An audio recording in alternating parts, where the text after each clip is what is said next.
Friends, welcome to our channel अच्छी news. आज की इस वीडियो में मैं आपको बताऊंगी restorative metamorphosis as exhibit by an ascidian. अब ये होता क्या है? ये डेवलपमेंट बायोलॉजी का एक बहुत ज्यादा इम्पोर्टेंट टॉपिक है। कई बार शॉर्ट आंसर टाइप क्वेश्चन में पूछ लिया जाता है। तो आइए जानते हैं रेस्टोरेटिव मेटामॉर्फोसिस होता है क्या। देखिए, एस्किडियंस जो होते हैं, पहले तो आपको पता होना चाहिए एस्किडियंस क्या होते हैं। जो एस्किडियन होते हैं वो मराइन इन्वर्टिब्रेट्स होते हैं, जिनको कॉमनली सी इक्वाटोफ भी कहा जाता है। एक्चुअली इनके अंदर सभी प्रकार के ऑर्गन पाए जाते हैं, जैसे सर्कुलेटरी ऑर्गन, डाइजेस्टिव ऑर्गन्स और हार्ट। ये सब सारे ऑर्गन इनके अंदर पाए जाते हैं और काफी बार इन्हें इवोल्यूशनरी लिंक भी कहा जाता है वर्टिब्रेट्स और इनवर्टिब्रेट्स के बीच में। पर रेस्टोरेटिव मेटामॉर्फोसिस क्या होता है? मेटामॉर्फोसिस मतलब होता है कि एक लार्वा जब अडल्ट में चेंज हो जाता है, एक्सचेंज हो जाता है, ट्रांसफर हो जाता है, ठीक है, एक लार्वा से एक अडल्ट बन जाता है। रेस्टोरेटिव मतलब इस दौरान बहुत सारे चेंजेस होते हैं, बहुत सारी डिजेनरेट्स होते हैं कुछ ऑर्गन्स, तो इसको बोला जाता है रेस्टोरेटिव मेटामॉर्फोसिस। और वो पाई जाती है एस्किडियन में। कैसे पाई जाती है, चलिए आगे पढ़ते हैं। पहले हम पढ़ लेते हैं कि रेस्टोरेटिव मेटामॉर्फोसिस इन एस्किडियंस का मतलब क्या है। मेटामॉर्फोसिस एक ऐसी प्रोसेस होती है जिसमें लार्वा होता है वो बहुत सारे चेंजेस के बीच में आता है, चेंजेस होते हैं और फिर वो अडल्ट में चेंज हो जाता है। रेस्टोरेटिव मेटामॉर्फोसिस जो कैरेक्टर है वो एस्किडियंस का कैरेक्टर है। एस्किडियंस में आ जाते हैं आपके यूरोकॉर्डेट और ट्यूनिकेट्स, दोनों एक ही चीज है। ट्यूनिकेट्स की खासियत है कि इनमें ट्यूनिक लाइक सेलुलोज लेयर्स पाई जाती है। और ये जो होते हैं इनको ये नाम इसलिए दिया गया क्योंकि ये जो लार्वा है वो प्रोग्रेसिव है, एक्टिव है और अलर्ट लार्वा है। ठीक है, जो मेटामॉर्फोसिस होता है उसके दौरान रेस्टोरेट हो जाता है सेडेंटरी अडल्ट। ठीक है, गतिशील जो अडल्ट होता है उसमें चेंज हो जाता है। तो लार्वा तो क्या है, मूवमेंट करता है, ठीक है, प्रोसीड करता है आगे आगे को। तो जो लार्वा है वो अडल्ट में क्या हो जाता है, चेंज हो जाता है। इसी को रेस्टोरेटिव मेटामॉर्फोसिस कहा जाता है। एस्किडियंस जो होते हैं मराइन होते हैं, सेडेंटरी होते हैं, बैक लाइक क्रिएचर्स होते हैं, ऐसे जीव होते हैं जो मराइन है, सेडेंटरी है, बैक लाइक उनका स्ट्रक्चर है। अटैच्ड होते हैं एक रॉकी सब्सटेंशन या फिर हम कह सकते हैं चट्टान की लेयर से जो है जो है वो चिपके हुए होते हैं, अटैच होते हैं। और इनकी बॉडी में एक करंट फ्लो करता है, वाटर के थ्रू एक करंट फ्लो करता है, जिसके कारण क्या करते हैं ये माइक्रो ऑर्गेनिज्म को कलेक्ट करते हैं, फिर इन कलेक्ट किए गए माइक्रो ऑर्गेनिज्म को फीड करते हैं। जो लार्वा होता है बहुत ज्यादा एक्टिव होता है, कैटकोल लाइक लार्वा एंटर होता है शेप में। और इसके पास जो कॉर्डेट्स के जो 3 फीचर्स हैं जो बहुत ज्यादा इंपॉर्टेंट है, तो बताते हैं कि ये कॉर्डेट्स है और इनके अंदर ये कैरेक्टर होनी चाहिए। जैसे गिल स्लिट हो गया, notochord, dorsal tubular nerve cord, ये 3 फीचर्स हैं जो बहुत ज्यादा इंपॉर्टेंट है और हर कॉर्डेट्स में पाए जाने चाहिए। Most of these characters are lost but become degenerate जब एक्टिव लार्वा जो है मेटामॉर्फोसिस के दौरान जाता है, मेटामॉर्फोसिस में जाता है, तो ये जो कैरेक्टर्स होते हैं वो खो जाते हैं या फिर डिजेनरेट हो जाते हैं। तभी इसको कहा जाता है रेस्टोरेटिव मेटामॉर्फोसिस, इसका नाम कहा जाता है। ये है वो लार्वा, सॉलिटरी एस्किडियंस लार्वा, अडल्ट है। यहाँ पर लार्वे के बारे में हम बाद में बात करते हैं। आप देख सकते हैं इसके अंदर सारे के सारे ऑर्गन जो है प्रेजेंट है। ये ट्यूनिकेट्स होते हैं, ये यूरोकॉर्डेट्स भी इनको कहा जाता है। अगर आपको पेपर में डायग्राम बनाना है तो आप इस वाले डायग्राम बना सकते हैं। ये जो बहुत ज्यादा इंपॉर्टेंट डायग्राम है, इस डायग्राम को देख के आपको बहुत ज्यादा नंबर मिल जाते हैं। अब इसका डेवलपमेंट कैसे होता है, जो सॉलिटरी एस्किडियन लार्वा है, जो ट्यूनिकेट्स होते हैं वो हर्माफ्रोडाइट होते हैं। हर्माफ्रोडाइट मतलब इनके अंदर मेल और फीमेल जो ऑर्गन है, जो मेल और फीमेल पार्ट है वो दोनों प्रेजेंट होते हैं। जो ovaries and testis are stack like होती है, मतलब बोरी के आकार की। जो ओवरीज और टेस्टिस होती है बोरी के आकार की होती है। Line close the intestine and open the exterior by duct. Duct के द्वारा जो है बाहर की तरफ खुलते हैं और इन जो आंख होती है वहां पर प्रेजेंट होते हैं। तो फर्टिलाइजेशन होता है एक्सटर्नल होता है। जो एग है वो स्मॉल होते हैं, पेलाजिक होते हैं। पेलाजिक मतलब समुद्री, क्योंकि समुद्री है, मराइन एनिमल्स है, मराइन क्रिएचर्स है। तो क्लीवेज होती है वो टोटल होती है और गैस्ट्रुलेशन होता है इमेजिनेशन के थ्रू। इमेजिनेशन आप समझते होंगे, जो लेयर्स होती हैं बाहर की उनका अंदर को जाना इमेजिनेशन कहलाता है। जब हमने गैस्ट्रुलेशन पढ़ा था उसमें हमने इमेजिनेशन, इमेजिनेशन ऐसे पढ़ा था। तो ये जो है यही है इमेजिनेशन। अब आगे बढ़ते हैं। Free swimming solitary tadpole larva character of ascidians. इसका क्या मतलब है? जो फ्री स्विमिंग टेटपोल लार्वा है वो एस्किडियंस का एक मेन कैरेक्टर है, जिसमें जो लार्वा होता है टेटपोल का 1 मिलीमीटर लॉन्ग होता है। It has been oval shape का होता है, इसका जो हेड है वो अंडाकार शेप का होता है और लेटरली कंप्रेस इसमें टैपिंग टेल होती है। Okay, the tail is supported by notochord. जो टेल होती है वो नोटोकॉर्ड द्वारा सपोर्टेड होती है और आर्चिटियम बॉल से टेल जो है प्राप्त की जाती है। इसमें से जो आर्चिटियम बॉल में से जो 40 सेल्स होती हैं वो एंटायर रोड बनाती हैं, बाकी जो सेल्स होती हैं वो स्वेल हो जाती है और विथ जितनी भी लंबी हो जाती है, लॉन्ग हो जाती है, ठीक है, इलोंगेट हो जाती है और स्वेल हो जाती है।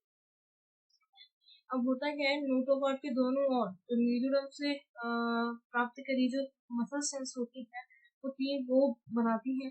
इन टिश्यू की अदर्स जितनी भी सेल्स होती हैं पेरिकाइमेडस, हार्ड और मेसेंकाइम में ये बनाती हैं और ये कहाँ पर बढ़ जाती है, वेंट्रली माइग्रेट करती हैं और वहीं कुछ होती है। तो आगे हम देखते हैं, जो नर्वस सिस्टम में एक होलो डोर्सल नर्व कॉर्ड होती है जो टेल तक फैली होती है और सामने से सेरेब्रल वेसिकल तक बढ़ जाती है। ठीक है, सामने से सेरेब्रल वेसिकल के इनलार्ज हो जाती है या फिर हम कह सकते हैं बढ़ जाती है। जो सेरेब्रल वेसिकल होता है ये क्या होता है? सेरेब्रल वेसिकल क्या होता है? ये न्यूरल ट्यूब का एम्ब्रियोनिक न्यूरल ट्यूब का आउटग्रोथ होता है। बाद में ये डेवलप्स हो जाता है। जो ब्रेन होता है उसके 3 इम्पोर्टेंट रीजन्स में या फिर उसके इम्पोर्टेंट पार्ट्स में, जैसे फोर ब्रेन हो गया, हिंड ब्रेन और मिड ब्रेन, इनमें जो है वो चेंज हो जाता है।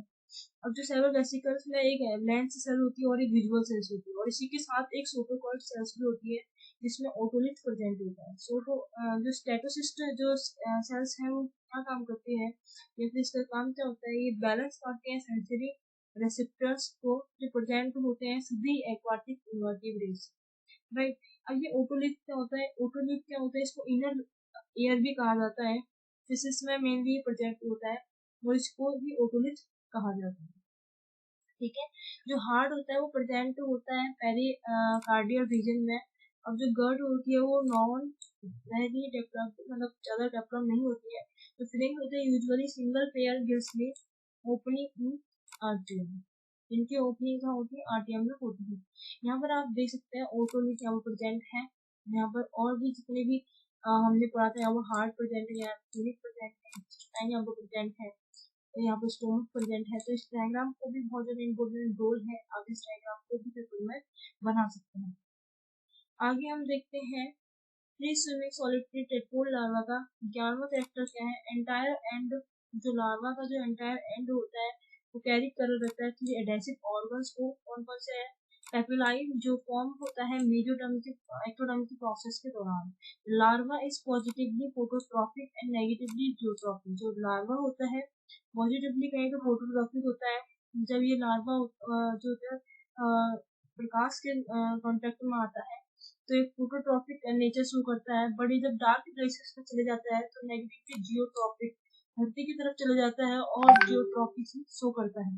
The larva takes no food. जो लार्वा होता है कभी भी फूड नहीं खाता है और हाईली मोटाइल होता है, हाईली मोटाइल होता है। और जो अडल्ट होता है वो मोटाइल नहीं होता है, तभी तो ये लार्वा जो है टर्टल में चेंज होता है और इसी प्रोसेस को रेस्टोरेटिव मेटामॉर्फोसिस कहते हैं। The whole process of development occupies only 1 but 2 days। जितनी भी प्रोसेस होती है वो 1 और 2 डेज के अंदर हो जाती है। फ्री स्विमिंग लार्वा अब जो है सेट हो जाता है टीनी जो लार्वा है सेट हो जाता है प्रोसीड टू सी सरफेस। जो सी सरफेस है उसके ऊपर चलना शुरू करता है। अब फिक्सेशन और मेटामॉर्फोसिस ऑफ टेटपोल लार्वा। अब क्या करना है? मेटामॉर्फोसिस के दौरान फिक्सेशन करना है टेटपोल लार्वा का। The free swimming tadpole larva after a short period, come period, एक शॉर्ट पीरियड के दौरान जो टेटपोल लार्वा है वो एग्जिस्टिंग बिकम पॉजिटिवली जियोट्रॉपिक। अब वो पॉजिटिवली जियोट्रॉपिक हो जाता है, मतलब वो एक ऐसे रॉकी सब्सटेंस में चले जा चुका है, एक ऐसे डार्क प्लेस पे चले जाता है जहाँ पॉजिटिवली जियोट्रॉपिक हो जाता है। The larva turns to any dark place, कहीं भी डार्क प्लेस पे चले जाता है, वहाँ पर अपने रहने के लिए एक सुटेबल को ढूंढ लेता है, एक सुटेबल और एक ऐसे प्लेस को ढूंढ लेता है जहाँ पर वो अपने आप को चिपका सके, एडहेसिव कर सके, which help of the sense organ. और ये प्लेस कहाँ से फाइंड करता है, सेंस ऑर्गन के थ्रू ये अपना जो सबस्ट्रेटम है उसको फाइंड करता है। इट फिक्स इट स्टेप, ये अपने आप को फिक्स कर लेता है एक रॉकी प्लेस पर, और कुछ अलग जो भी इसको जहाँ पर भी इसको रहने का मन करता है, जैसे टाली या फिर डार्क प्लेस जहाँ पर अंधेरा होता है वहाँ पर। और ये होता है एडहेसिव पेपिलाई एंड बीइंग मेटामॉर्फोसिस। ये मेटामॉर्फोसिस के थ्रू जो पेपिलाई होता है उसकी सहायता से अपना काम करता है। अब ये स्ट्रक्चर ने बताया यहाँ पर एडहेसिव पेपिलाई यहाँ पर प्रेजेंट होते हैं जो किसी भी डार्क प्लेस में ले जाते हैं, और 48 आवर्स बाद, लगभग 2 दिन बाद क्या करते हैं, ये एक ऐसे सबस्ट्रेटम में इस जो लार्वा है या फिर इसको एडहेस कर देते हैं। अब क्या होता है, formation of adult organ through the metamorphosis in ascidian. अब क्या होता है, जो अडल्ट के जो ऑर्गन्स होते हैं वो कैसे फॉर्म होते हैं मेटामॉर्फोसिस के दौरान। द इनिशियल और eventual the complete disappearance of the tail with notochord. अब क्या होता है, जो नोटोकॉर्ड है वो क्या कर देती है, डिसअपीयरेंस होना शुरू कर देती है। Caudal part of the nerve cord also decrease और डिसअपीयर। जो कॉर्डल पार्ट होता है नर्व कॉर्ड का वो भी डिक्रीज होने लग जाता है, क्योंकि अब इसको एक ऑर्गन पर्टिकुलर ऑर्गन में बनना है। विजुअल ऑर्गन्स जो होते हैं स्टेटोसिस्ट ये सब भी डिस्पेंस होने शुरू कर देते हैं। The central part of nerve system give rise to adult ganglion and to the neural gland. जो सेंट्रल पार्ट होता है नर्व सिस्टम का वो अडल्ट गैंग्लियन बनाता है और न्यूरल ग्लैंड में बदल जाता है। The muscles in the caudal region degenerate हो जाते हैं। अगला the trunk become a broader, जो ट्रंक होता है ब्रॉडर हो जाता है। Mouth shifted from the point of attachment के थ्रू, जहाँ पर अटैचमेंट होता है उसकी तरफ को जो माउथ होता है वो शिफ्टेड हो जाता है। जो गिल स्लिट होते हैं नंबर में इंक्रीज हो जाते हैं। जो फेरेंजियल पोर्शन होता है गट का regenerate and into the different parts, different part में रीजनरेट हो जाता है। द आर्टियम बिकम मोर एक्सटेंसिव, जो आर्टियम होता है मोर एक्सटेंसिव हो जाता है। Gonad and gonoduct develops from the mesoderm. जो गोनाड और गोनोडक्ट होते हैं वो डेवलप हो जाते हैं मीजोडर्म में। Change from the active free swimming exhibit habit to the active sedentary life. अब ये क्या करता है, सेडेंटरी लाइफ या फिक्स्ड लाइफ को जीता है, में जाता है, वहाँ पर अपना रॉकी प्लेस ढूंढ लेता है, वहाँ पर चले जाता है, फिर वहाँ पर से माइक्रो ऑर्गेनिज्म को कलेक्ट करता है, खाता है, अपने जीवन की यात्रा ऐसे ही शुरू करता है और ऐसे ही खत्म कर देता है। Thanks for watching this channel. अगर आपको वीडियो अच्छी लगी हो तो वीडियो को लाइक कीजिएगा, हमारे चैनल को सब्सक्राइब करिएगा, ऐसी ही आने वाली और भी इम्पोर्टेंट वीडियो को लेकर और नोट्स बनाते रहिएगा। थैंक्स फॉर वॉचिंग और कमेंट जरूर करिएगा आपको वीडियो कैसी लगी।